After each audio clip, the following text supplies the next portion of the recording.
करती है उसके अनुक्रमानुपाती है, जबकि दूरी के व्युत्क्रमानुपाती है। और परावैद्युतांक जो हमने भरा है प्लेटों के मध्य उसके अनुक्रमानुपाती। आज हम डिटेल में देखेंगे कि जब किसी समांतर पट्टिका संधारित्र के प्लेटों के मध्य किसी प्रकार का परावैद्युत पदार्थ भरा होता है तो एक्चुअल में कॉन्सेप्चुअल थिंग से हम देखें तो उसका क्या इफेक्ट होता है। तो आज का जो हमारा टॉपिक है वो है विद्युत धारिता पर परावैद्युत का प्रभाव। मान लीजिए आपके पास में एक समांतर पट्टिका संधारित्र है और इस समांतर पट्टिका संधारित्र की जो दो प्लेटें हैं उन दोनों प्लेटों को एक ऊर्जा स्रोत से जोड़ा हुआ है। जब हम किसी एक प्लेट को ऊर्जा स्रोत के धन टर्मिनल से जोड़ते हैं तो ये प्लेट धनावेशित हो जाती है, धनावेशित हो जाती है। और जब ऋण टर्मिनल से जोड़ते हैं तो ये प्लेट ऋणावेशित हो जाती है। तो ये दो प्लेटें आपके पास में, एक धनावेशित और एक दूसरी ऋणावेशित। हम सब जानते हैं कि धनावेशित प्लेट का जो आवेश है अगर हम उसे प्लस क्यू माने तो ऋणावेशित प्लेट के आवेश को माइनस क्यू हमको लेना होगा। हम कहेंगे धनावेशित प्लेट का आवेश घनत्व सिग्मा है, ऋणावेशित प्लेट का आवेश घनत्व माइनस का सिग्मा है।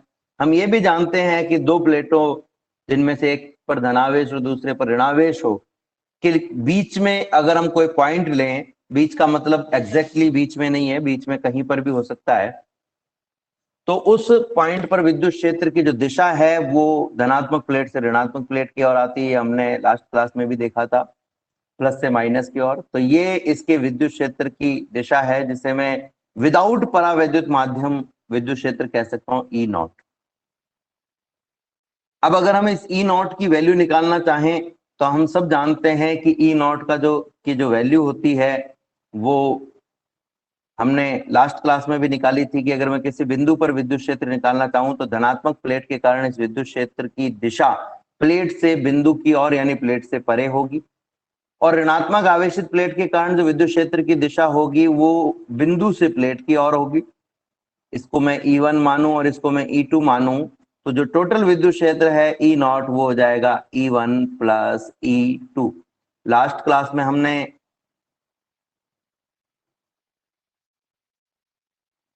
क्लास में हमने देखा था sigma upon 2 epsilon of not plus sigma upon 2 epsilon of not. बच्चों जो भी टॉपिक से हटकर प्रश्न आपको पूछने होते हैं वो हमेशा आप टॉपिक पूरा होने के बाद में पूछें या टॉपिक शुरू होने से पहले पूछें। बीच में आप इस तरह के प्रश्न जो डालते हैं कि भाई सिलेबस का क्या हुआ, उसका क्या हुआ, इसका मतलब ना तो आप कॉन्सेंट्रेट हैं और ना ही दूसरों को कॉन्सेंट्रेट रहने देना चाहते हैं। इससे दूसरों का भी ध्यान भंग होता है और आपका तो ध्यान था ही नहीं, इसलिए आपको दूसरे सवाल ज्यादा सूझ रहे थे। तो सवाल करना गलत नहीं है, सवाल कीजिए, आप बिल्कुल कीजिए, सवालों का आंसर देने के लिए मैं यहाँ हूँ।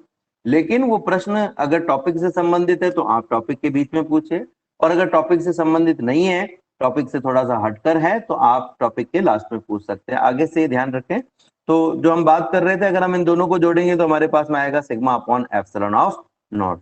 तो ये विद्युत क्षेत्र का मान है जब दोनों प्लेटों के मध्य किसी प्रकार का कोई परावैद्युत माध्यम नहीं भरा हुआ हो। उस स्थिति में अगर हम विद्युत क्षेत्र निकालना चाहें तो विद्युत क्षेत्र ई नॉट इज इक्वल हो जाएगा sigma upon epsilon of not. हम सब जानते हैं सिग्मा का जो मान होता है वो Q अपॉन ए होता है, तो ये मान हम रख देते हैं ई नॉट बराबर Q upon A upon epsilon of not. ये ए नीचे आ जाएगा तो जो ई नॉट है उसका मान आपके पास में हो जाएगा Q upon A epsilon of not, A epsilon of not.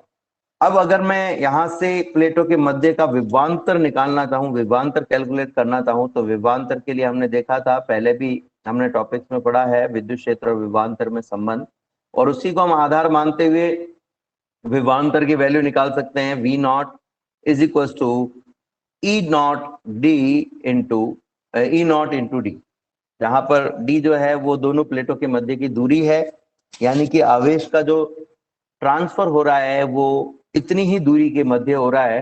तो यहाँ पर वी नॉट की जो वैल्यू है वो हो जाएगी आपके पास में, ई नॉट की वैल्यू रख देते हैं Q upon A epsilon of not और डी की जगह डी।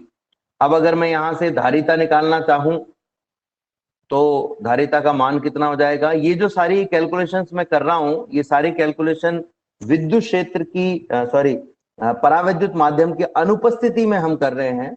और परावैद्युत माध्यम जब भरा होगा तो क्या स्थिति होगी वो भी हम देखेंगे। तो C not is equal to Q upon V not, हम सब जानते हैं धारिता का सूत्र है। तो C not is equal to हो जाएगा Q की जगह Q है और V नॉट की जगह QD upon A epsilon of not. Q से Q कैंसिल हो गया है तो C not is equal to C not is equal to हो जाएगा आपके पास में A epsilon not upon D। ये हम ऑलरेडी निकाल चुके हैं, केवल हमने एक तरीके से इसका रिवीजन किया है।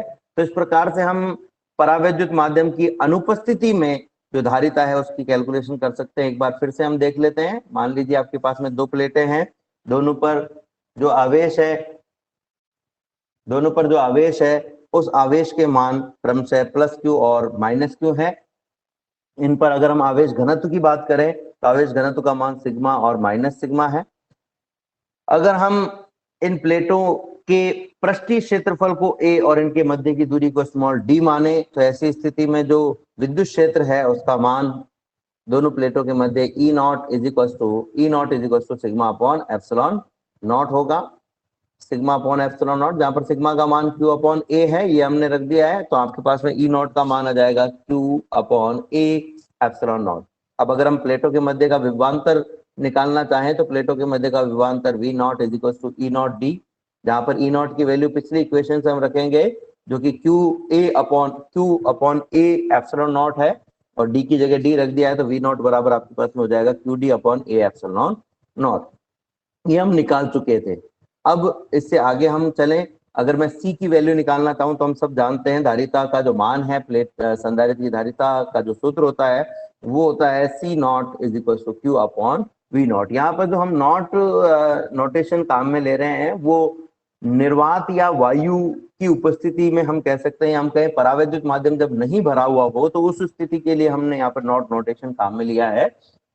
तो यहाँ पर V नॉट की वैल्यू हम रखें जो कि Q D upon A epsilon not है। Q से Q कैंसिल हो जाएगा तो ए एप्सिलॉन नॉट ऊपर चला जाएगा, C नॉट बराबर A epsilon not upon D आ जाएगा। अब नई स्थिति हम देखते हैं कि जैसे ही दोनों प्लेटों के मध्य एक ऐसा परावैद्युत माध्यम रख दिया जाता है जिस परावैद्युत माध्यम की जो मोटाई है वो इन प्लेटों की दूरी के बराबर होती है, या हम ये कहें कि इस प्लेटों के मध्य में पूरे तरीके से मैं परावैद्युत माध्यम से इन प्लेटों को भर देता हूं, तब क्या होगा। मैं थोड़ा सा इसको समझाने के लिए परावैद्युत माध्यम को छोटा बना रहा हूं कि भाई ये पूरा नहीं भरा हुआ है लेकिन एक्चुअल में ये पूरा भरा हुआ है। तो हमने देखा कि ये जो प्लेट है ये धनावेशित प्लेट है, हमने ये देखा था, और ये ऋणावेशित प्लेट है। प्रेरण के कारण क्या होगा बच्चों, ये जो परावैद्युत माध्यम है इसकी धनावेशित प्लेट के नजदीक वाली सतह पर ऋणावेश इकट्ठा हो जाएगा और जो ऋणावेशित सतह है उसकी नजदीक वाली सतह पर प्लस चार्ज जो है वो इकट्ठा हो जाएगा। अभी भी अगर परावैद्युत माध्यम का कुल आवेश आप देखेंगे तो जितना ऋणावेश है उतना ही धनावेश, यानी कुल आवेश अभी भी शून्य है। लेकिन इसकी वजह से हुआ क्या, जो परावैद्युत माध्यम है उसमें भी एक आवेश घनत्व उत्पन्न हो गया है, सिग्मा माइनस सिग्मा। अब एक और चीज मैं आपको बता देना चाहता हूं यहाँ पर कि देखने को तो ऐसा लग रहा है कि ये जो प्लेट पर जितना धनावेश था ठीक उतना ही ऋण आवेश और उतना ही धनावेश परावैद्युत माध्यम में भी इनकी सतहों पर इकट्ठा हो गया है, लेकिन ऐसा नहीं है। ये परावैद्युत माध्यम इन धनावेश और ऋणावेशित प्लेटों से जितना ज्यादा प्रभावित होगा इन सतहों पर उतना ही अधिक धन और ऋणावेश होगा, और जितना कम प्रभावित होगा उतना ही कम धन और ऋणावेश होगा। ये हमने ध्रुवण सदिश की परिभाषा में पढ़ा था कि जब भी किसी परावैद्युत माध्यम को विद्युत क्षेत्र में रखा जाता है तो विद्युत क्षेत्र से वो जो परावैद्युत माध्यम है उसमें एक ध्रुवण उत्पन्न हो जाता है, और उस ध्रुवण के कारण जो विद्युत द्विध्रुव आघूर्ण एकांक आयतन में जो विद्युत द्विध्रुव आघूर्ण का मान होता है उसे हम ध्रुवण सदिश कहते हैं, और ये प्रत्येक पदार्थ के लिए अलग अलग होता है। तो इसका मतलब ये हुआ, एक बात तो फिक्स हो गई है कि जितना आवेश प्लेट पर है ये जरूरी नहीं है उतना का उतना ही आवेश इस परावैद्युत माध्यम पर भी हो। तो अगर प्लेट पर मैं विद्युत आवेश घनत्व को सिग्मा मानूं तो यहां पर मुझे इसे सिग्मा पी मान लेता हूं। मैंने एक नया नाम दे दिया, सिग्मा पी जो है वो पोलराइज हो रहा है, ये माध्यम ध्रुवित हो रहा है, इसकी वजह से उत्पन्न हो रहा है, तो इसलिए हमने इसको सिग्मा पी कहा है, सिग्मा पी और माइनस सिग्मा पी। और जो प्लेटें हैं उस पर प्लस सिग्मा और माइनस सिग्मा विद्युत आवेश घनत्व होगा। अब इस परावैद्युत माध्यम में ये जो आवेश सतहों पर एकत्रित हुआ है इसकी वजह से भी एक विद्युत क्षेत्र उत्पन्न हो जाएगा, और ये जो विद्युत क्षेत्र इसकी दिशा धनावेश से ऋणावेश की ओर होगी। जो प्लेटों के कारण विद्युत क्षेत्र था उसकी दिशा प्लेट के धनावेशित प्लेट इस संदर्भ की धनावेशित प्लेट से ऋणावेशित प्लेट की तरफ थी, जिसको हमने ई नॉट कहा था। और ये जो नया विद्युत क्षेत्र उत्पन्न हुआ है इसको मैं कह देता हूं ई पी। ईपी ये ध्रुवण के कारण हुआ है, पोलराइजेशन के कारण हुआ है, इसलिए हमने इसको ईपी नाम दे दिया है। तो अब अगर मैं परिणामी विद्युत क्षेत्र निकालना चाहूं तो हम कहेंगे कि दोनों विद्युत क्षेत्र को जोड़ दीजिए। परिणामी विद्युत क्षेत्र जो है वो दोनों विद्युत क्षेत्र के योग के बराबर होगा। हम ये भी जानते हैं कि परावैद्युत माध्यम जो होता है वो एक प्रकार का कुचालक माध्यम होता है, और कुचालक माध्यम होने के कारण जो आवेशों पर प्रभाव होता है वो चालकों में आवेशों पर प्रभाव की तुलना में थोड़ा कम होता है। इसलिए जो परिणामी विद्युत क्षेत्र है उसको उसकी जो दिशा होती है वो प्लेटों के विद्युत क्षेत्र की दिशा में होती है। प्लेटों का विद्युत क्षेत्र जो हमने देखा था ई नॉट है, और परावैद्युत माध्यम के पोलराइजेशन की वजह से जो विद्युत क्षेत्र उत्पन्न हुआ है वो ईपी है। तो एक को हमने प्लस लिया और दूसरे को माइनस, और जो टोटल विद्युत क्षेत्र हमें प्राप्त हुआ है वो प्लेटों के विद्युत क्षेत्र की दिशा में। इसलिए आप देख सकते हैं ई को भी प्लस लिया और ई नॉट को भी हमने प्लस लिया, जबकि ईपी को हमने माइनस लिया। इसका मतलब क्या हुआ कि ये जो प्लेटों की वजह से विद्युत क्षेत्र उत्पन्न हो रहा था ई नॉट, वो हमेशा ही इस परावैद्युत माध्यम के कारण उत्पन्न होने वाले विद्युत क्षेत्र की तुलना में ज्यादा होगा। ये सामान्यतः ऐसा होता है। सामान्यतः अगर हम बात करें तो सामान्यतः जो परावैद्युत माध्यम का विद्युत क्षेत्र है वो कम होता है, और जो प्लेटों के कारण उत्पन्न विद्युत क्षेत्र है वो ज्यादा होता है। और जब ये ज्यादा प्लेटों के कारण विद्युत क्षेत्र ज्यादा होगा तो परिणामी विद्युत क्षेत्र भी उसी दिशा में होगा जिस दिशा में प्लेटों के कारण विद्युत क्षेत्र। तो ये हमारे पास में आ गया है ई बराबर ई नॉट माइनस ई पी, जहां पर ईपी जो है वो परावैद्युत माध्यम के कारण विद्युत क्षेत्र है। तो ई बराबर ई नॉट माइनस ईपी। अब अगर मैं यहां पर देखना चाहूं तो मैं कह सकता हूं कि ई नॉट जो है उसकी जो वैल्यू है वो है सिग्मा अपॉन एप्सिलॉन नॉट, और जो ईपी है उसके लिए अगर हम देखें तो जो सिग्मा है उसकी जगह हमने काम में लिया सिग्मा पी। परावैद्युत माध्यम के कारण जो आवेश घनत्व है परावैद्युत माध्यम के सिरों पर, ये परावैद्युत माध्यम भी एक संधारित्र की तरह ही काम कर रहा है यहाँ पर। अगर आप ध्यान से देखोगे तो ये जो हमने संधारित्र लिया है, इस संधारित्र में जैसे परावैद्युत माध्यम हमने भर दिया है, इसकी प्लेटों के सतह पर तो धनावेश आ गया है और ये ऋणावेश आ गया है। तो आप देख सकते हो कि ये जो धनावेश और ऋणावेश से एक सतह बन रही है, एक संधारित्र की तरह काम कर रही है, और ये भी एक संधारित्र की तरह काम कर रही है। तो ये दोनों ही एक एक संधारित्र की तरह काम कर रहे हैं। खैर यहाँ पर हमने उनके मान रख दे सिग्मा पी, सिग्मा की जगह सिग्मा पी आ गया अपॉन एप्सिलॉन ऑफ नॉट। अब अगर हम बात करें तो इन दोनों में जो एलसीएम है वो आ रहा है हमारे पास में sigma not epsilon naught. Epsilon not में एप्सिलॉन नॉट का भाग दीजिए, एक बार जाएगा, उस एक को सिग्मा से गुणा करेंगे तो सिग्मा आ जाएगा, माइनस का चिन्ह हमारे पास में है। इसी प्रकार से फिर से एप्सिलॉन नॉट का भाग देंगे तो आपके पास में एक बार जाएगा, और इस एक को आप सिग्मा पी से मल्टीप्लाई करेंगे तो सिग्मा पी आ जाएगा। ये मान हमारे पास में आया है ई का। ई बराबर हमारे पास में आ गया है sigma minus sigma P upon epsilon of not. फिर से इसको एक बार समझ लेते हैं तो थोड़ा सा हमारे लिए आसानी रहेगी। हमने कहा था कि जो विद्युत क्षेत्र प्लेटों के कारण उत्पन्न हो रहा है उसको यदि हम ई नॉट, और जो परावैद्युत माध्यम के कारण उत्पन्न हो रहा है उसे हम ईपी कहें, तो जो परिणामी विद्युत क्षेत्र है वो होगा ई बराबर ई नॉट माइनस ईपी, क्योंकि प्लेटों के कारण विद्युत क्षेत्र और परावैद्युत माध्यम के कारण विद्युत क्षेत्र दोनों एक दूसरे के विपरीत दिशा में। हमने अभी इस इक्वेशन में पिछले भाग में देखा था कि ई नॉट की जो वैल्यू है वो है सिग्मा अपॉन एप्सिलॉन नॉट, और ईपी के लिए हमने आवेश घनत्व सिग्मा पी लिया है तो इसकी वैल्यू होगी सिग्मा अपॉन एप्सिलॉन नॉट। दोनों का एलसीएम ले लिया एप्सिलॉन नॉट, तो आपके पास में आ जाएगा sigma minus sigma P upon epsilon not. अब बच्चों आपने परावैद्युतांक की परिभाषा पढ़ी होगी और आपने उसमें देखा होगा परावैद्युतांक की परिभाषा में कि जो एप्सिलॉन आर का जो मान होता है वो F M upon F O के बराबर होता है। अब आप सोच रहे होंगे F M upon F O क्या है, तो एफ एम माध्यम में या माध्यम की उपस्थिति में दो आवेशों के मध्य लगने वाला बल है। मैं थोड़ा सा उल्टा बोल गया, F M upon F O नहीं, F O upon F M होगा, F O upon F M. जो एफ ओ है वो निर्वात की उपस्थिति में दो आवेशों के मध्य लगने वाला कूलाम बल है, और एफ एम माध्यम की उपस्थिति में दो आवेशों के मध्य लगने वाला कूलाम बल है, उन्हीं दो आवेशों के मध्य।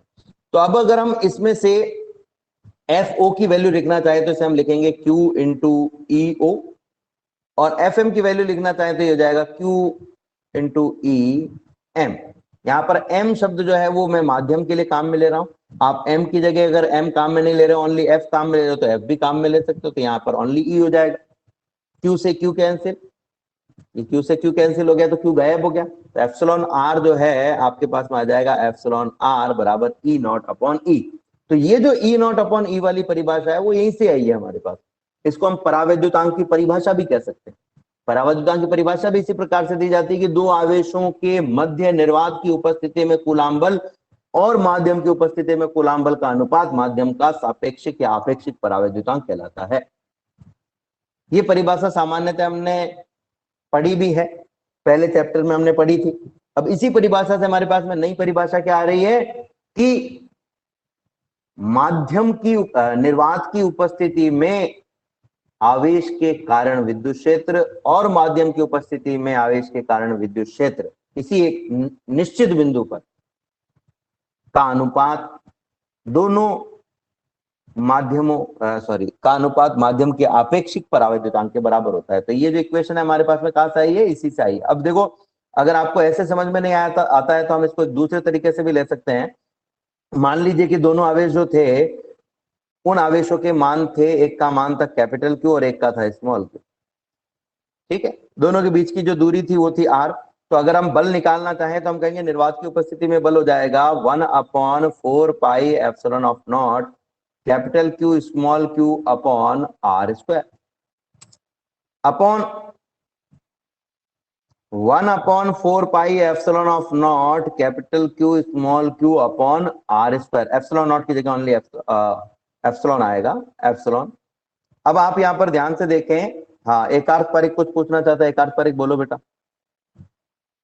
सर अपन ने पहले चैप्टर में जब इसकी परिभाषा निकाली थी तब तो ऊपर तो माध्यम की विद्युतशीलता आई थी, नीचे निर्वात की विद्युतशीलता आई थी ना सर? एक मिनट देखो बेटा, ऊपर अभी अभी अभी कंफर्म हो जाएगा। नहीं अपन ने सामने सूत्र लिखा ही है, अभी हाँ अपन सर। ने सामने ये सूत्र लिखा ही है, इससे अभी कंफर्म हो जाएगा कि कौन ऊपर आएगा और कौन नीचे आएगा। तो ये देखो ये सूत्र आपके पास में, मैं इस सूत्र को सॉल्व कर रहा हूं पहले, उसके बाद में मैं आगे बढ़ूंगा। तो एप्सिलॉन जो है ये हमारे पास में, और ये एप्सिलॉन की जगह हमारे पास में क्या आ जाएगा, epsilon 0 into epsilon of R. अब अगर आप ध्यान से देखोगे तो इसमें से ये सारी चीजें कट रही है। ऊपर तो बच रहा है आपके पास में एक, ये देखो Q इंटू क्यू से Q इंटू क्यू कट गया, 1/4 पाई एप्सिलॉन नॉट से 1/4 पाई एप्सिलॉन नॉट कट गया, आर स्क्वायर से आर स्क्वायर कट गया। ऊपर तो आपके पास में बच गया 1 और नीचे बच गया 1/एप्सिलॉन ऑफ आर। ये एप्सिलॉन ऑफ 1/एप्सिलॉन ऑफ आर ऊपर जाकर के उल्टा हो जाएगा, और जैसे ही ये ऊपर जाकर के उल्टा हो जाएगा तो आपके पास में जो इक्वेशन है वो क्या आ जाएगी, आपके पास में जो इक्वेशन है वो आ जाएगी 1 into epsilon of R upon 1। 1 तो ऊपर एज इट इज रहेगा और 1/एप्सिलॉन आर ऊपर जाकर के उल्टा हो जाएगा, तो एप्सिलॉन आर अपॉन 1 हो जाएगा। तो ये सारी चीजें जो है आपस में गुणा होकर के क्या आएगी आपके पास में, आपके पास में आ जाएगा एप्सिलॉन ऑफ आर। तो ये एप्सिलॉन ऑफ आर किस किस का अनुपात है, इस वाले बल का और इस वाले बल का। ये ऊपर वाला बल कौन सा है, निर्वात की उपस्थिति में बल, और ये जो नीचे वाला बल है ये है माध्यम की उपस्थिति में बल। क्लियर है? अब एक अर्थ सर अभी तक क्लियर तो नहीं है बेटा, एप्सिलॉन आर की वैल्यू हमें पता करनी है कि एप्सिलॉन आर, तुम जो कह रहे हो तुम्हें शायद मिसमैच हो रहा होगा कि हमने पहले चैप्टर में जब पढ़ा था तब हमने ये पढ़ा था कि एप्सिलॉन आर जो होता है वो माध्यम में दो आवेशों के मध्य लगने वाले कूलाम बल और माध्यम में दो आवेशों के मध्य लगने वाले कूलाम बल और निर्वात में दो आवेशों के मध्य लगने वाले कूलाम बल का अनुपात होता है। ये तुम्हारा कहना है, ये कहना चाह रहे हो तुम? ये सर अपन ने तुम्हारे एक हिसाब इक्वेशन से भी तो एक इक्वेशन भी तो निकाली थी सर एप्सिलॉन, अपन ने, एप्सिलॉन हाँ बराबर निकाली एप्सिलॉन थी, आर इनटू एप्सिलॉन नॉट। इसमें एप्सिलॉन अपन ने बराबर ये भी कहा था कि एप्सिलॉन बराबर epsilon naught into epsilon R, ये इक्वेशन अलग है और ये इक्वेशन अलग है। ये दोनों इक्वेशंस अलग अलग इक्वेशंस हैं। हमने जब निकाली थी तुम्हें शायद याद नहीं होगा, कोई बात नहीं। एप्सिलॉन आर बराबर होता है epsilon naught, sorry F naught upon F N. इसको अपन सॉल्व कर लेते हैं तो अभी क्लियर हो जाएगी ये बात। एप्सिलॉन बराबर epsilon naught into epsilon R वो एक अलग इक्वेशन है, वो एक अलग इक्वेशन है और ये एक अलग इक्वेशन है। वो इक्वेशन एप्सिलॉन बराबर epsilon naught into epsilon R जो है ये माध्यम के सापेक्षिक परावैद्युतांक, निर्वात के निरपेक्ष परावैद्युतांक और माध्यम के निरपेक्ष परावैद्युतांक के मध्य संबंध को बताता है। और इसमें हम कह सकते हैं एप्सिलॉन आर बराबर एप्सिलॉन अपॉन एप्सिलॉन नॉट। तो ये जो इक्वेशन है ये इक्वेशन ये कहती है कि माध्यम, ध्यान से सुनना, माध्यम के निरपेक्ष परावैद्युतांक और निर्वात के निरपेक्ष परावैद्युतांक का अनुपात माध्यम का सापेक्षिक परावैद्युतांक कहलाता है। क्लियर है? जब हम परावैद्युतांक के अनुपात के रूप में इसे परिभाषित करते हैं तो माध्यम का परावैद्युतांक हम ऊपर लेते हैं, निर्वात का परावैद्युतांक नीचे लेते हैं। ठीक है, लेकिन जब हम इसे बल के रूप में परिभाषित करते हैं तो थोड़ा सा हमें अलग करना होता है। इसको हम परिभाषित नहीं करेंगे, हम इक्वेशन निकाल के मैं तुम्हें बता रहा हूं। ये है आपके पास में F O upon F M, हम इसकी वैल्यू निकाल लेते हैं। एफ ओ दो आवेशों के मध्य लगने वाला कूलाम बल है जो कि निर्वात में लगता है, तो इसकी इक्वेशन क्या होगी? 1/4 pi epsilon of not into दोनों आवेश, एक को कैपिटल क्यू एक को स्मॉल क्यू ले लेते हैं, बटा दोनों के बीच की दूरी। ठीक है, बटा माध्यम की उपस्थिति में बल कितना होगा? 1/4 pi epsilon naught into epsilon of R. Epsilon की जगह एप्सिलॉन आ जाएगा, या तो ये जो एप्सिलॉन नॉट है इसकी जगह हम एप्सिलॉन लेते हैं, सॉरी एप्सिलॉन लेते हैं, और इस एप्सिलॉन की जो वैल्यू होती है, इस एप्सिलॉन की जो वैल्यू होती है epsilon naught into epsilon of R. तो हमने डायरेक्ट क्या किया, epsilon naught into epsilon of R यहां पर रख दिया। क्लियर है? ये capital of Q into small of Q upon R square. भाई यहां पर यहां तक कोई दिक्कत है क्या? एक अर्थ ये नो मैंने सर। वैल्यू रखी है। ठीक है, अब देखो अपन इसमें से जो कट रहा है उसको काट देते हैं। ये 1/4 pi epsilon naught Q Q R square, 1/4 pi epsilon naught Q Q upon R square, ये कट गया। यहाँ पर क्या बचा आपके पास में? F O upon F M बराबर ऊपर बचा 1 और नीचे बचा 1/, एप्सिलॉन ऑफ आर। ठीक है, ये एप्सिलॉन ऑफ आर ऊपर चला जाएगा, जैसे ऊपर जाएगा तो क्या होगा? 1 तो ऑलरेडी है ये, इनटू एप्सिलॉन आर अपॉन 1, ये हमारे पास में आ जाएगा। तो जो नई इक्वेशन होगी हमारे पास में वो क्या होगी, देखते हैं। नई इक्वेशन हमारे पास में होगी F O upon F M बराबर एप्सिलॉन ऑफ आर। तो ये जो इक्वेशन है ये कहती है कि दो आवेशों के मध्य निर्वात की उपस्थिति में कूलाम बल और उन्हीं आवेशों के मध्य माध्यम की उपस्थिति में कूलाम बल का अनुपात माध्यम का सापेक्षिक परावैद्युतांक कहलाता है। तो देखो बेटा यहां पर जो कंफ्यूजन तुम्हें हो रहा है वो इसलिए हो रहा है कि हमने दो परिभाषाएं देखी। एक है एप्सिलॉन आर की परिभाषा F O upon F M के रूप में, एक है परिभाषा एप्सिलॉन आर की एप्सिलॉन अपॉन एप्सिलॉन नॉट के रूप में। जब हम इसे परावैद्युतांक के अनुपातों के रूप में व्यक्त करते हैं, परिभाषित करते हैं, तब हम कहेंगे कि ये जो एप्सिलॉन है यानी माध्यम का परावैद्युतांक आपको ऊपर लेना होगा, निर्वात का नीचे। लेकिन जब हम इसे बलों के अनुपात के रूप में व्यक्त करते हैं तो निर्वात का जो बल है वो ऊपर होता है और माध्यम की उपस्थिति में जो बल है, निर्वात की उपस्थिति में जो बल है वो ऊपर होता है और माध्यम की उपस्थिति में जो बल है वो नीचे होता है। तो ये दोनों परिभाषाओं में हमने जो बेस पॉइंट लिया है ना वो अलग अलग है। इस परिभाषा में जो ऊपर हमने लिखी है उसमें बेस पॉइंट हमने बल लिया है, और जो दूसरी परिभाषा है उसमें हमने बस बेस पॉइंट जो लिया है वो विद्युतशीलता को लिया है, परावैद्युतांक को लिया है। इसलिए ये आपको कंफ्यूजन हो रहा है। आप पुराने जो देखोगे बुक में, अगर आप पहले चैप्टर में देखोगे तो ये इक्वेशन भी मैंने पढ़ाई थी, वापस से मैं तुम्हें बता दूंगा एक बार और।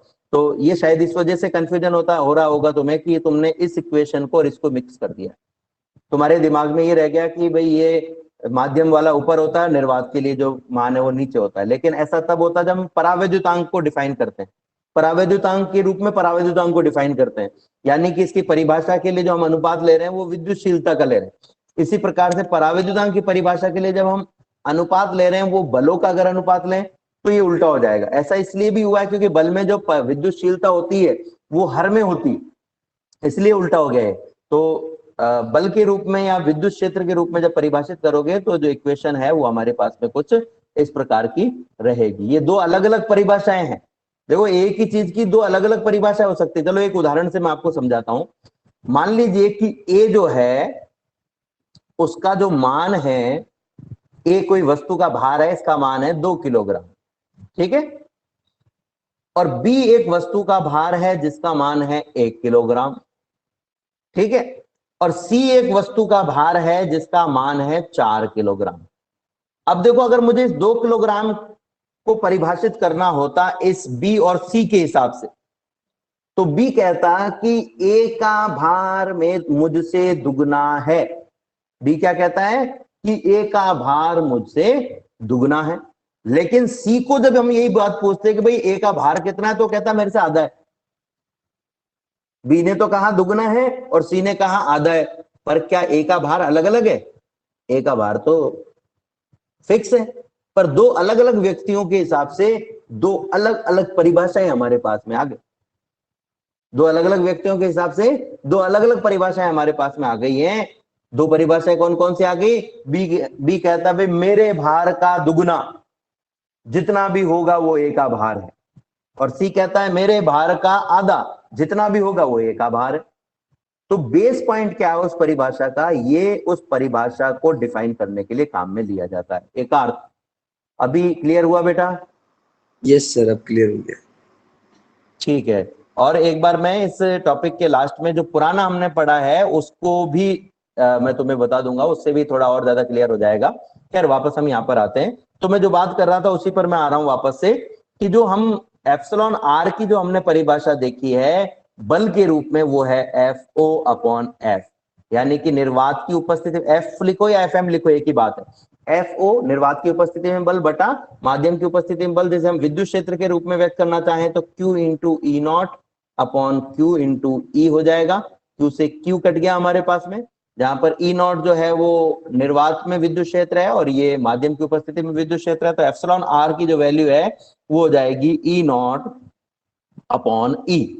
अब अगर मैं यहां से ई को इस तरफ ले जाऊं और एप्सिलॉन आर को नीचे ले जाऊं तो हम कहेंगे ई बराबर हो जाएगा एप्सिलॉन ई बराबर हो जाएगा E naught upon epsilon of R, ठीक है। अब हम यहां पर क्या करने वाले हैं? हम यहां पर ई नॉट की वैल्यू रखने वाले हैं जो हम ऑलरेडी निकाल चुके हैं। ई नॉट की वैल्यू हमने निकाली थी, कितनी आई थी हमारे पास में? तो ई नॉट की वैल्यू आप देख सकते हो, ये रही हमारे पास में Q अपॉन ये Q upon A epsilon not, या आप ये भी काम में ले सकते हो सिग्मा अपॉन एप्सिलॉन नॉट। तो हम ये वैल्यू काम में ले लेते हैं, देखते हैं क्या आता है। ई बराबर हमारे पास में हो जाएगा ई नॉट की जगह सिग्मा अपॉन एप्सिलॉन नॉट, और एप्सिलॉन आर ऑलरेडी हमारे पास में नीचे है, ये ई की वैल्यू आ गई। तो ये जो वैल्यू है ई की, वो जो हम इक्वेशन निकाली थी हमने, सेकंड इक्वेशन, इस इक्वेशन में रख देते। इस इक्वेशन में जैसे ही हम रखेंगे तो हमारे पास में क्या जाएगा, देखते हैं। इस इक्वेशन में ई की जगह, ये ई की जगह, ये ई की जगह तो हमने रख दिया sigma upon epsilon naught into epsilon R बराबर। दूसरी साइड में आपके पास में जो इक्वेशन है उसको एज इट इज लिख देते, sigma minus sigma P upon epsilon naught. ये एप्सिलॉन नॉट से एप्सिलॉन नॉट कट गया, तो आपके पास में आ गया sigma upon epsilon of R बराबर सिग्मा माइनस सिग्मा पी, यानी कि सिग्मा माइनस सिग्मा पी का जो मान है वो सिग्मा अपॉन एप्सिलॉन आर के बराबर होगा, सिग्मा अपॉन एप्सिलॉन आर के बराबर होगा। तो इस तरीके से हम ये वैल्यू निकाल सकते हैं। हालांकि हम डायरेक्ट भी लिख सकते थे, लेकिन एक तरीके से हमने ये देखा कि sigma upon sigma, sigma minus sigma P की वैल्यू क्या होगी। फिर से समझ लेते हैं इसे। हमने कहा था कि परावैद्युतांक की परिभाषा जो है वो हम कहेंगे एप्सिलॉन आर बराबर ई नॉट अपॉन ई। जैसे एफ नॉट अपॉन एफ होगा वैसे ई नॉट अपॉन ई होगा, क्योंकि बल और विद्युत क्षेत्र दोनों एक दूसरे के कंपेटिबल होते हैं। इसलिए इससे अगर हम ई की वैल्यू निकालें तो ई बराबर हो जाएगा E naught upon epsilon of R. ये जो वैल्यू है ये समीकरण संख्या 2 में हम रख देते हैं, तो आपके पास में आ जाएगा E naught upon epsilon of R बराबर sigma minus sigma P upon epsilon naught. हमने यहाँ पर केवल ई की वैल्यू रखी है। अब ई नॉट की वैल्यू हमें पता है सिग्मा अपॉन एप्सिलॉन नॉट है, ये वैल्यू हम अगर इस इक्वेशन में रख दें तो आपके पास में आ जाएगी sigma upon epsilon naught into epsilon R. Left side में राइट साइड में एज इट इज रहेगा sigma minus sigma P upon epsilon naught. Epsilon naught से एप्सिलॉन नॉट कट गया, तो आपके पास में आ गया sigma upon epsilon of R बराबर sigma minus sigma P. Actual में मैं सिग्मा माइनस सिग्मा पी की वैल्यू निकालना चाहता था, तो ये जो सिग्मा माइनस सिग्मा पी की वैल्यू है हमारे पास में आ गई sigma upon epsilon of R. ये वैल्यू से हमारे पास में आप देख सकते हो ये जो इक्वेशन है इक्वेशन नंबर सेकंड, इस इक्वेशन नंबर सेकंड में हम सिग्मा माइनस सिग्मा पी की जगह रखेंगे sigma upon epsilon of R. तो आपके पास में क्या होगा, तो आपके पास में हो जाएगा E is equal to sigma upon epsilon naught into epsilon R. अब आप सोच रहे होंगे कि भाई सेकंड इक्वेशन में मान रख करके और आपने सिग्मा माइनस सिग्मा पी की वैल्यू निकाली और वापस से सिग्मा माइनस सिग्मा पी की वैल्यू जो है वो सेकंड इक्वेशन में रख दी, तो फिर निकाली क्यों, फायदा क्या हुआ इसका। फायदा सिर्फ इतना हुआ कि हम यहाँ पर ये पता लगाना चाहते थे कि सिग्मा माइनस सिग्मा पी की वैल्यू कितनी होगी। कभी कोई न्यूमेरिकल में अगर हमें काम में लेना पड़े तो सिग्मा माइनस सिग्मा पी की वैल्यू हम कितनी रखेंगे ये हम इस इक्वेशन से निकाल सकते हैं। तो ई की वैल्यू हमारे पास में आ गई है, ई बराबर sigma upon epsilon naught into epsilon of R. E क्या है, माध्यम की उपस्थिति में विद्युत क्षेत्र, माध्यम की उपस्थिति में विद्युत क्षेत्र। अब माध्यम की उपस्थिति में हम दोनों प्लेटों के मध्य विभवांतर निकालना चाहें तो प्लेटों के मध्य की दूरी तो चेंज हुई नहीं है, इसलिए विभवांतर v का मान कितना होगा, E इंटू डी। हमने देखा था पहले विभवांतर v नॉट बराबर था E नॉट इंटू डी माध्यम की अनुपस्थिति में। अब जब माध्यम आ गया है तो क्या क्या चीजें चेंज हुई है, तो हम कहेंगे भाई E चेंज हो गया लेकिन D चेंज नहीं हुआ। E का मान हो गया E नॉट की जगह आ गया E, और E का मान चेंज हो गया इसलिए V का मान भी चेंज हो गया, इसलिए हमने V नॉट की जगह तो लिख दिया है V और E नॉट की जगह लिख दिया है E इंटू ई नॉट की जगह ई और डी की जगह डी है। तो इक्वेशन वही है जो हमने पहले काम में ली थी। अब यहाँ पर हम ई नॉट की वैल्यू रख रहे हैं इस इक्वेशन में, सॉरी ई की वैल्यू रख रहे हैं, तो हमारे पास में वी बराबर है ई इंटू डी। ई की वैल्यू रखें तो आपके पास में हो जाएगा sigma into D upon epsilon naught into epsilon of R. और सिग्मा की वैल्यू कितनी है, तो सिग्मा की वैल्यू हमें पता है क्यू अपॉन ए है। सिग्मा की वैल्यू कितनी है, क्यू अपॉन ए। तो ये हमारे पास में हो गया है, सिग्मा की जगह मैं रख रहा हूं, इस सिग्मा की जगह Q upon A into D into epsilon naught into epsilon of R. ये v की वैल्यू आ गई। अब अगर मैं यहां से धारिता निकालना चाहता तो वही तरीका धारिता के लिए, देखो अभी तक हमने क्या किया, धारिता निकालने के लिए हम एक ही काम कर रहे हैं, पहले विद्युत क्षेत्र निकाल रहे हैं, फिर विद्युत क्षेत्र से विभव निकाल रहे हैं, फिर विभव से धारिता निकाल रहे हैं। तो अब अगर मैं धारिता निकालना चाहूं तो धारिता C बराबर क्या हो जाएगा आपके पास में, हम जानते हैं C बराबर होता है Q अपॉन V। क्योंकि माध्यम के आ जाने से विभव चेंज हुआ है तो हो सकता है धारिता भी चेंज होगी, लेकिन आवेश चेंज नहीं हुआ। प्लेटों के ऊपर आवेश अभी भी उतना का उतना ही है। तो C बराबर हो जाएगा, Q की जगह Q है, V की जगह आ गया है Q into D upon A epsilon naught into epsilon R. ये Q से Q कैंसिल, आपके पास में जो आएगा उसको आप ऊपर लेके चल जाइए, तो आपके पास में आ जाएगा C बराबर A epsilon naught into epsilon R upon D. ये जो A epsilon not upon D है इसकी वैल्यू हम पहले निकाल चुके, इसकी वैल्यू होती है C नॉट। तो इसकी वैल्यू C नॉट हम यहाँ पर रख देते हैं, हमारे पास में आ जाएगा C बराबर C naught into epsilon of R.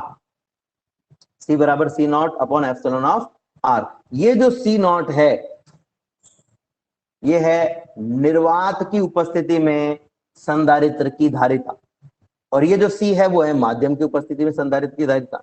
Epsilon R माध्यम का परावैद्युतांक है। अब मान लीजिए कि कोई माध्यम आपके पास में ऐसा है जिसका परावैद्युतांक 6 है, तो हम कहेंगे भाई C का जो मान है वो 6 इंटू C नॉट हो जाएगा, यानी कि निर्वात की उपस्थिति में जितना भी धारिता है उसकी 6 गुना हो जाएगी। तो प्लेटों के मध्य परावैद्युतांक भरने का फायदा क्या होता है, परावैद्युत पदार्थ भरने का फायदा क्या होता है, धारिता उतने गुना हो जाती है जितना उसका परावैद्युतांक, यानी धारिता में वृद्धि हो जाती है। तो धारिता में वृद्धि करने के लिए, उच्च धारिता प्राप्त करने के लिए प्लेटों के मध्य हम परावैद्युत पदार्थ भर सकते हैं, जिसका परावैद्युतांक जो होता है वो निर्वात की तुलना में ज्यादा, और वैसे भी परावैद्युतांक निर्वात की तुलना में सभी का ज्यादा ही होता है। तो हम यहाँ पर अगर देखें तो हमारे पास में एक इक्वेशन आ गई है, C बराबर C naught into epsilon of R। अब यहाँ पर एक और चीज मैं आपको बता देना चाहता हूँ, इंपॉर्टेंट चीज है।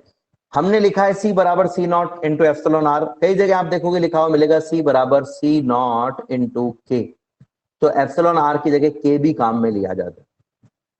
K लिखा हुआ है तो आप एप्सिलॉन R की जगह K काम में लेना। अभी अब हम इक्वेशन लिख रहे हैं एप्सिलॉन बराबर epsilon naught into epsilon R।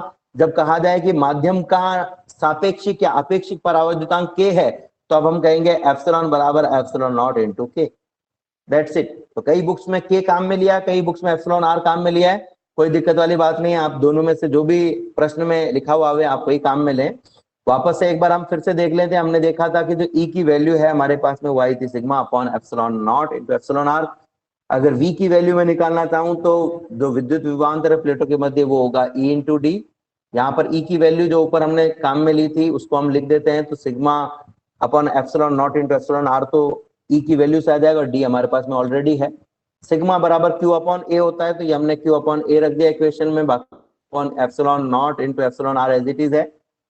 हम जानते हैं धारिता C बराबर होता है आवेश Q अपॉन विभव V, तो ये सूत्र हमने यहाँ पर काम में लिया है। यहाँ पर Q की जगह Q है और विभव V की जगह ये इक्वेशन हम रख देते हैं, तो Q D upon A epsilon naught into epsilon of R आपके पास में आ जाएगा। यहाँ पर Q से Q कट रहा है, तो ये Q से Q कट गया, बचा हुआ जो है उसमें A epsilon naught into epsilon R को ऊपर लेके चले जाते हैं, तो ये इक्वेशन आपके पास में आएगी। इस इक्वेशन में से A epsilon naught into A epsilon not upon D जो हम पहले निकाल चुके हैं निर्वात की उपस्थिति में संधारित्र की धारिता, जिसको हम C नॉट कह सकते हैं, तो ये हमारे पास में आ गया है C बराबर C naught into epsilon of R।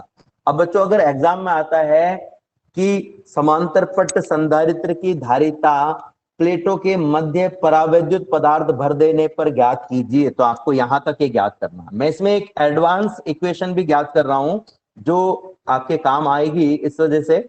अब अगर हम देखें तो जैसे ही हमने परावैद्युत पदार्थ भरा, तो परावैद्युत पदार्थ भरने पर क्या हुआ, उस परावैद्युत पदार्थ का इस संधारित्र की वजह से ध्रुवण हुआ, और ध्रुवण होने की वजह से क्या हुआ कि ये जो धनावेश और ऋणावेश के केंद्र संपाती थे एक दूसरे से दूर हट गए, या हम कहें कि जो ध्रुवी परावैद्युत पदार्थ में अलग अलग दिशाओं में परावैद्युतांक विद्युत द्विध्रुव अवगुण जो है वो अलग अलग दिशाओं में होने के कारण टोटल 0 हो रहा था, इस विद्युत क्षेत्र के कारण एक ही दिशा में हो गया, यानी टोटल हमें कुछ ना कुछ विद्युत द्विध्रुव आघूर्ण प्राप्त हो गया।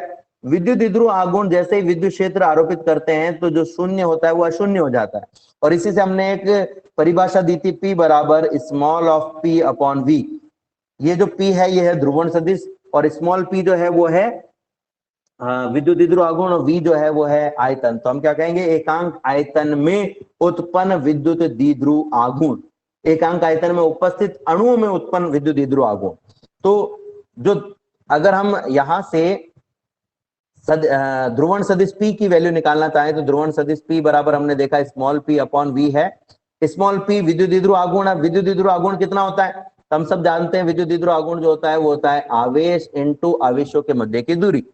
दो समान परिमाण के आवेश जब होते हैं तो आवेश इंटू आवेशों के मध्य की दूरी। अब मैं केवल परावैद्युत पदार्थ की बात कर रहा हूं, तो केवल परावैद्युत पदार्थ में यहाँ माइनस आवेश था और यहाँ प्लस आवेश था।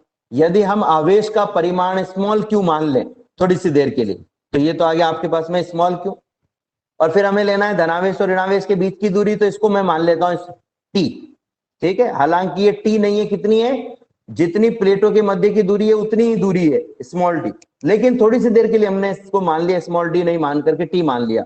टी मैं इसलिए मान रहा हूं कि हो सकता है कि ये प्लेटों के मध्य पूरी तरह से परावैद्युत पदार्थ नहीं भरा हो, कुछ भाग में परावैद्युत पदार्थ भरा हुआ और कुछ भाग में निर्वात हो, यानी आंशिक रूप से भरा हुआ। तो इसकी मोटाई अगर टी है तो आवेशों के मध्य की दूरी भी टी आ जाएगी। अब अगर मैं इसका आयतन निकालना चाहूं तो चूंकि समांतर प्लेट संधारित्र, आप इमेजिन करें कि दो प्लेटें एक दूसरे के समानांतर रखी हुई है, ठीक है, या दो दीवार बनी हुई है आमने सामने, उन दीवारों को अगर आप चारों तरफ से कवर कर दो तो आपके पास में कौन सी आकृति प्राप्त होगी बच्चों? कोई बता सकता है मुझे? चलो मैं एक चित्र बना के बताता हूं, आप शायद उस चित्र से उससे समझ जाएंगे। ये चित्र देखना, ये एक दीवार है, ये एक दीवार थी, ठीक है, और ये एक दूसरी दीवार है, यानी ये दो प्लेटें हैं एक तरीके से, ठीक है। अब मैं इसको कवर कर देता हूं, ये ऊपर से भी मैंने कवर कर दिया, नीचे से भी कवर कर दिया, सामने से भी मैंने कवर कर दिया और पीछे की तरफ से भी मैंने कवर कर दिया। कौन सी आकृति बन गई है? वर्गाकार। वर्गाकार है? अरे यार, आयताकार।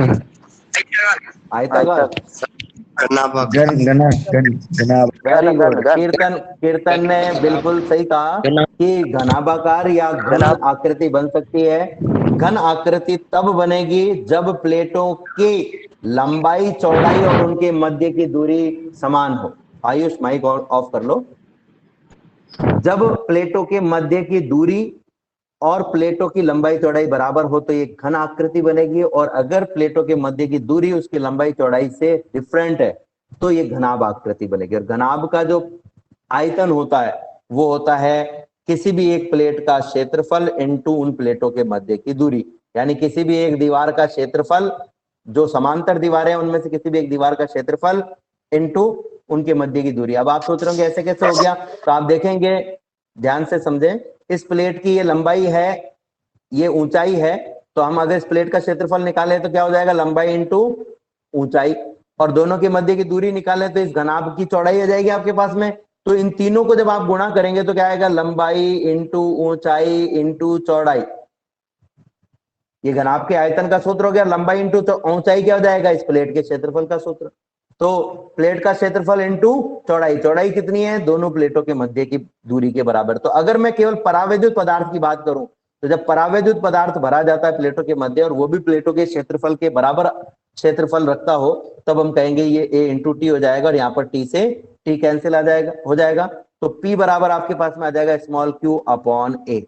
ये स्मॉल क्यू परावैद्युत पदार्थ का आवेश है, परावैद्युत पदार्थ का धन या ऋण आवेश है। तो Q अपॉन ए हमने पढ़ा था पहले कि Q में जब हम A का भाग देते हैं, आवेश में जब पृष्ठीय क्षेत्रफल का भाग देते हैं तो हमारे पास में आवेश घनत्व आता है।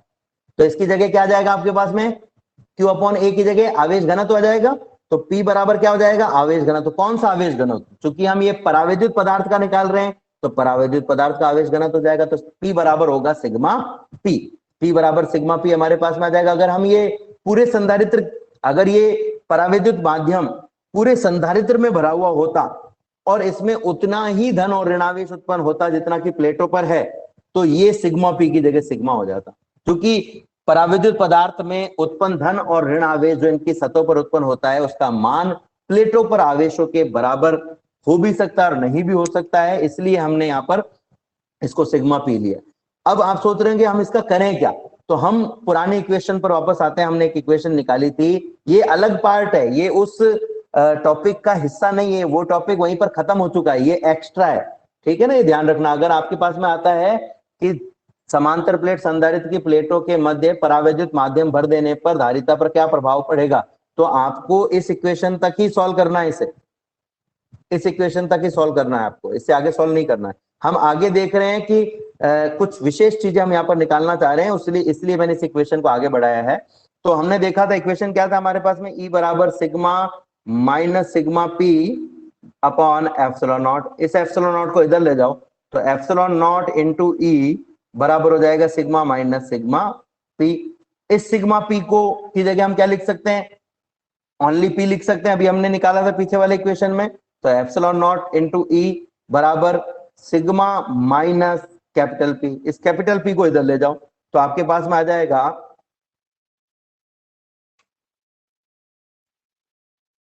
Sigma sorry epsilon naught into E plus P बराबर सिग्मा। ये जो epsilon naught into E plus P है इसको विस्थापन कहते हैं या विस्थापन सदिश कहते हैं।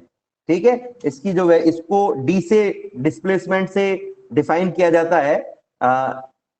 ये जो हमारे पास में है epsilon E into epsilon naught into E plus P, इसको एक नया नाम दिया है हमने डी, तो इसको हम काम में लेंगे आगे।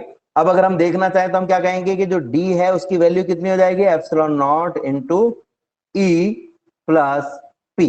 ठीक है, लेकिन एक्चुअल में जो डी है उसकी वैल्यू किसके बराबर है, उसकी वैल्यू एक्चुअल में सिग्मा के बराबर है। Epsilon naught into E plus P की वैल्यू सिग्मा के बराबर है, तो यहां पर हम इसको हटा करके क्या लिख सकते हैं, इसकी जगह सिग्मा लिख सकते हैं। अब देखो हमने एक इक्वेशन निकाली थी, सिग्मा अपॉन एप्सिलॉन बराबर ई,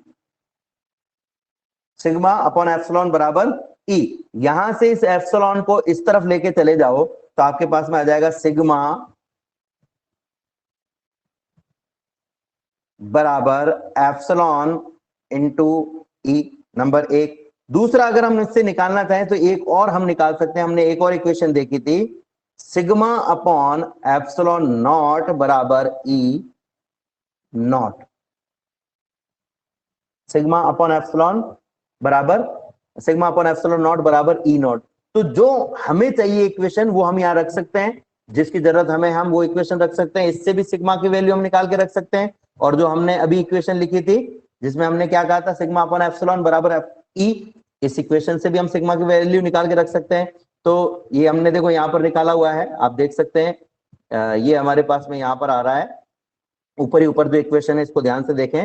ये इक्वेशन क्या है, E बराबर sigma upon epsilon naught into epsilon R बराबर होता है एप्सिलॉन, तो E बराबर सिग्मा अपॉन ई है, तो ये सिग्मा अपॉन एप्सिलॉन नॉट है। ये वैल्यू जो है, इस वैल्यू से मैं सिग्मा की वैल्यू निकालूंगा, सिग्मा बराबर हो जाएगा एप्सिलॉन इंटू ई। ये इक्वेशन हम यहाँ रख देते हैं, यहाँ रख दिया हमने, तो हमारे पास में क्या आ जाएगा, हमारे पास में आ जाएगा सिग्मा की जगह एप्सिलॉन इंटू ई बराबर epsilon naught into E plus P.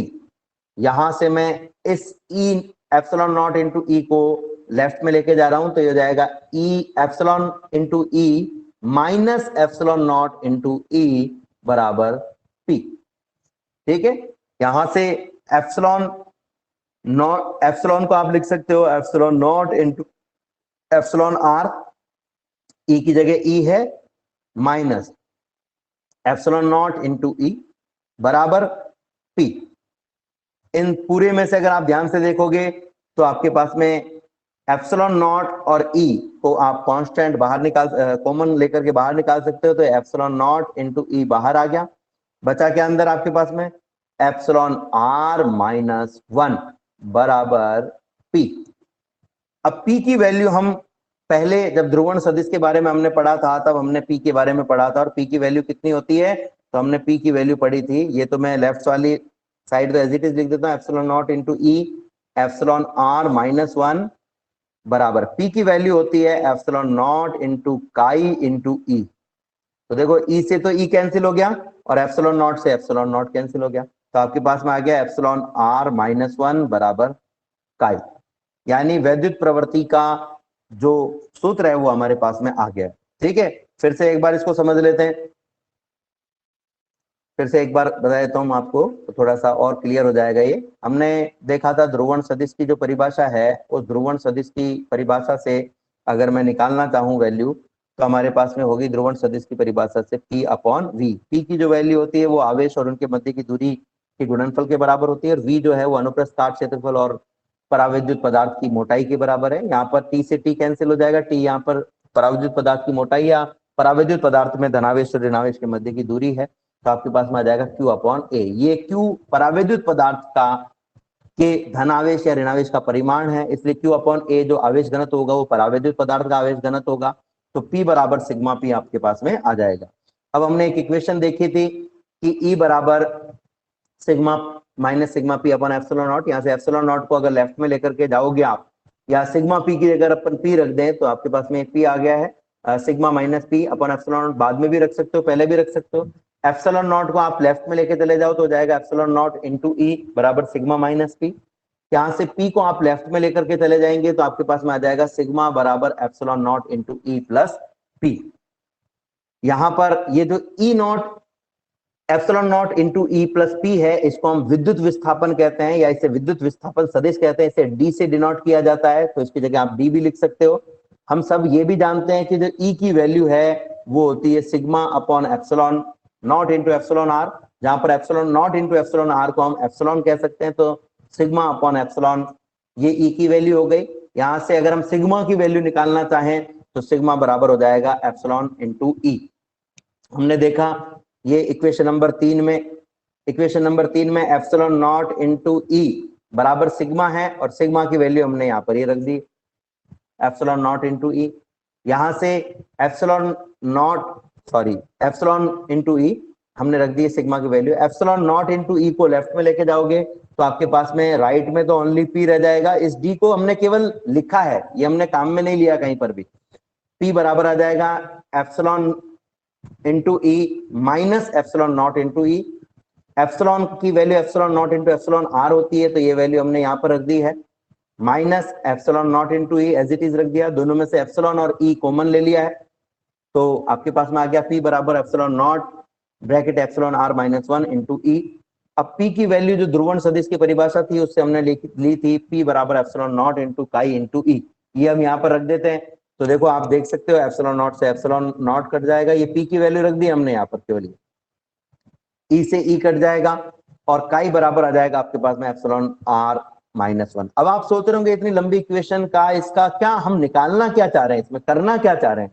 तो देखो हमने इसमें 3-4 चीजें निकाली है। एक्चुअल में ये जो 3-4 चीजें हैं वो आपके न्यूमेरिकल्स में काम आती हैं, जो सैद्धांतिक समझ है उसमें काम में आती है। पहली चीज हमने इसमें ये निकाली थी कि जो ध्रुवण सदिश है उस ध्रुवण सदिश की वैल्यू परावैद्युत पदार्थ के आवेश घनत्व के बराबर होती है। पहली चीज हमने निकाली। हमने 3-4 सूत्र निकाले इसमें, ये कोई डेरिवेशन नहीं है, ये न्यूमेरिकल में हमारे 3-4 सूत्र काम में आएंगे उसके लिए हमने ये सूत्र निकाले हैं और सैद्धांतिक समझ बढ़ाने के लिए हमने अलग अलग सूत्र निकाले हैं, ये कोई एक सिंगल डेरिवेशन नहीं है। फिर हमने ये पता लगाया कि जो एप्सिलॉन नॉट इंटू पी है ये एक नया सदिश है जिसे हम विद्युत विस्थापन सदिश कहते हैं और इसकी जो वैल्यू होती है वो आवेश घनत्व के बराबर होती है। ये हमने एक नई चीज निकाली। अब आपको कहे कि विद्युत विस्थापन सदिश की का मान निकालिए तो आप ये सूत्र काम में ले सकते हो। फिर हमने इस कैलकुलेशन को आगे बढ़ाया और आगे बढ़ाते बढ़ाते हमने वैद्युत प्रवृत्ति का मान निकाला और हमने एक इक्वेशन निकाला जिसमें हम बता सकते हैं कि वैद्युत प्रवृत्ति जो है वो परावैद्युतांक से किस प्रकार से जुड़ी हुई है। तो वैद्युत प्रवृत्ति परावैद्युतांक -1 के बराबर होती है। तो ये हमने 3 अलग अलग तरह के इक्वेशन निकाले हैं। एक्चुअल में ये डेरिवेशन नहीं है, हमने 3 नए सूत्र इजाद किए हैं, एक तरीके निकाले हैं जो हमारी सैद्धांतिक समझ को बढ़ाएंगे। जिनमें से एक सूत्र हमने कहा कि किसी भी परावैद्युत पदार्थ को यदि आप प्लेटों के मध्य रखेंगे तो परावैद्युत पदार्थ का जो ध्रुवण सदिश होगा उस ध्रुवण सदिश का मान परावैद्युत पदार्थ के आवेश घनत्व के बराबर होगा। नंबर 1 चीज हमने ये पता लगाई। फिर हमने एक नई राशि बताई epsilon not E plus P, जिसे हमने नाम दिया विद्युत विस्थापन सदिश। और फिर हमने लास्ट में ये पता लगाया कि विद्युत प्रवृत्ति का परावैद्युतांक से क्या संबंध है। तो ये वाला जो भाग है, ये जो हमने ये वाला जो भाग किया है यहां से लेकर के और आगे तक का ये जो भाग हमने किया है ये आपको तभी करना है जब आपसे वैद्युत प्रवृत्ति के बारे में, विद्युत विस्थापन के बारे में या ध्रुवण सदिश के बारे में किसी भी संधारित्र के को आधार मानते हुए पूछा जाए। अगर आपसे नहीं पूछा गया तो ये वाला भाग आपको नहीं करना है, आपको केवल जो इससे पहले वाला भाग था वही आपको करना है। परीक्षा में जो प्रश्न आएगा वो 2 तरीके से आएगा। पहला जो हमने ये जो भाग इससे पहले इस इक्वेशन से पहले जो भाग हमने पढ़ा है उस पर जो सूत्र उस पर जो क्वेश्चन है उस प्रकार से आता है कि किसी संधारित्र जिसकी प्लेटों का पृष्ठीय क्षेत्रफल a और इनके मध्य की दूरी d हो के मध्य एप्सिलॉन आर की जगह k भी लिखा हो सकता है, परावैद्युतांक का परावैद्युत पदार्थ पूर्ण रूप से भरा हुआ हो, पूर्ण रूप से भरा हुआ हो तो संधारित्र की धारिता का सूत्र व्युत्पन्न कीजिए। तो आपको यहां तक करना है। दूसरा जो भाग है वो अलग अलग सूत्रों के लिए है, ये हमारे न्यूमेरिकल्स में काम आएगा और हमारी सैद्धांतिक समझ में काम आएगा।